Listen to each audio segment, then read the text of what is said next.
Miss Barbie Fortesa, abay ito na yung pinakamaganda at pinakamalaking desisyon na ginawa niya ngayon.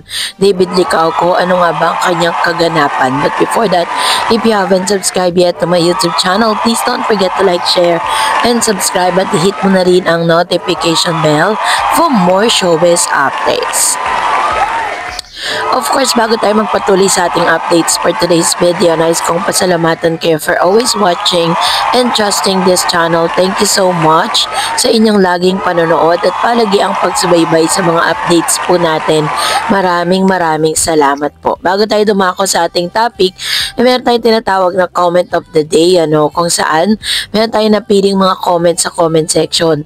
Sigaw po ng ilang mga netizen, sabi niya ni Saraj, bakit ganun Miss Tarets? Imbes na yung project muna nila David at Barbie ang unahin, sinisingitan na naman ng ibang project. Parang nananadya ang GMA na lagi na lang pinapaasa ang mga Barda supporters. Ayan.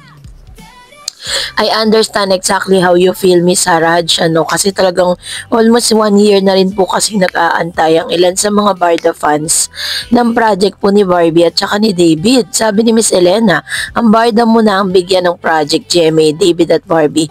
Matagal nang pagbigyan mo na kami ng mga supporters sila David at Barbie.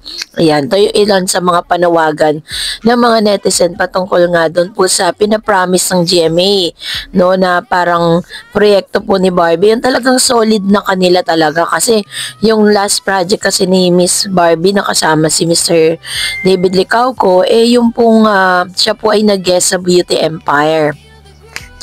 Although marami pong mga natuwa kasi syempre, 'di ba, parang nabigyan din ng highlights yung character ni David Licauco sa nasabing serye na natapos na po pero available pa rin po siya sa View sa mga online streaming. Talagang marami po ang nagulat sa kanila pong mga ginawa dito po sa nasabing serye na ito. Kaya naman, yun po yung ilan sa mga request ng mga netizen na makita nga sila together again sa isang matindihang proyekto. Kasi ngayon ang ginagawa ni David is yung kanyang Never Say Die na serye. So, ilan sa mga kaganapan nga kay David Licauco kung saan namataan siya na nasa Singapore. Aba, talagang itong si David minsan nasa Boracay, ngayon naman nasa Singapore naman siya ngayon. Ang pambansang ginoo David Licauco is currently in Singapore enjoying the thrill of the Formula F1 Singapore Grand Prix 2025. The Sparkle Star has been sharing on Instagram some clips from the Grand Prix, including a video of him watching the practice session on the first day of the popular racing event from a balcony. In the video, David wore a black jacket on top of the red shirt along with a black Ferrari cap. So, yun nakikita po ninyo sa screen, yan po yung mga ganap sa kanya.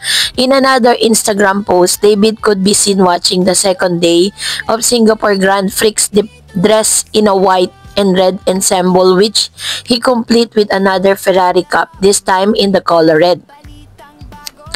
Surreal David wrote in the caption tag Chivas Regal PH, to which he served as a brand ambassador for. So isa sa mga sinasabing mga supporters or parang nagbayad sa pagpunta niya dito, yung kanya pong ini-endorso na Chivas Regal, kasi parang since siya po yung ambassador nito, siya yung pinapunta doon dahil Chivas Regal ay isa sa mga masasabi nating parang producer, or parang isa rin sila sa mga kasama dito sa event na to. Kaya si Mr. David Licauco ang pinadala nila doon po sa Singapore para mag-represent ng Chivas Regal.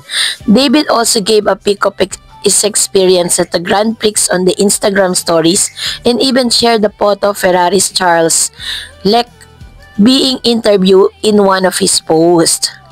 Yun.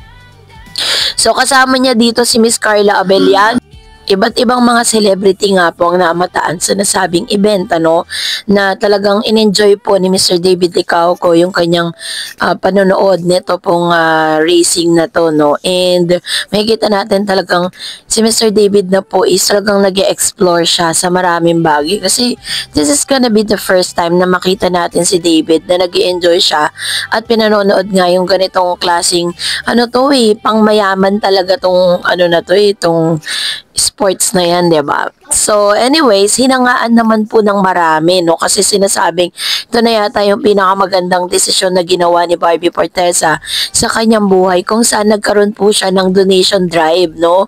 Barbie Forteza nag-donate ng 100,000 na nawagan para sa Northern Cebu.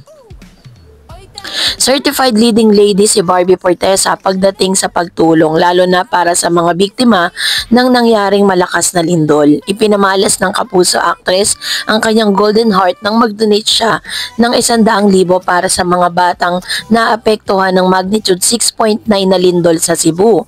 Ang donasyon ay gagamitin para sa relief operation at ayon sa The Save Children Philippines kung saan siya ambassador. So, sa isang Instagram post, ibinahagi ng NGO ang kabutihang loob ng aktres.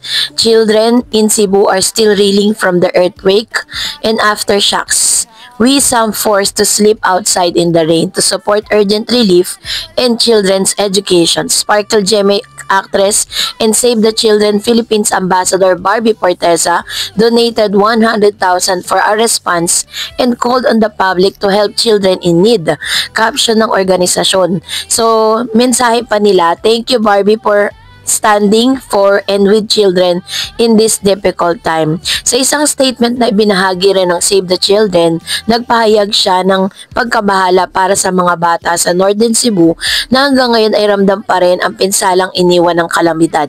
Children have the right to protection and education, even in the most difficult circumstances. I hope more people will come together to support the children of Northern Cebu because they deserve to feel safe and cared for and hopeful again, say ng aktres. Bukod kay Barbie, una na rin nagpaabot ng tulong sina Kim Chu, Shasha Padilla at Aya Arceta ng Bini ng kanya-kanya ring paraan mula sa donasyon hanggang sa in-kind assistant para maihaon ang pamilya ng Cebu. So matatandaan po natin na si Miss Barbie Forteza ay isa sa mga masasabi natin na ambassador ng Save the Children. Kasama niya po dito si Mr. David Licauco. So dahil po sa kanyang ginawa, marami po talagang magbe-benefit, ano? Pero ang tanong po ng marami ay nasan na raw itong si Mr. David Licauco ko. Kasi yun po yung parang hinahanap po nila dahil syempre pares po silang mga ambassador ng nasabing Save the Children. So inaasahan din po na si David ay maglalabas din ng sarili niyang pera. No, kasi galing po yan sa sarili nilang bulsa yung itinulong po nila dyan. So antayin natin kung ano pong gagawin ni David, kung mag-donate din ba siya ng pera o relief goods para sa lahat po ng mga nasalanta or para sa lahat po ng mga apektado ng nasabing trahedya sa Cebu. And that's it for today. For more videos and updates, please don't forget to like and subscribe. And please don't forget to follow my Facebook page, Dar Eds TV. God bless everyone.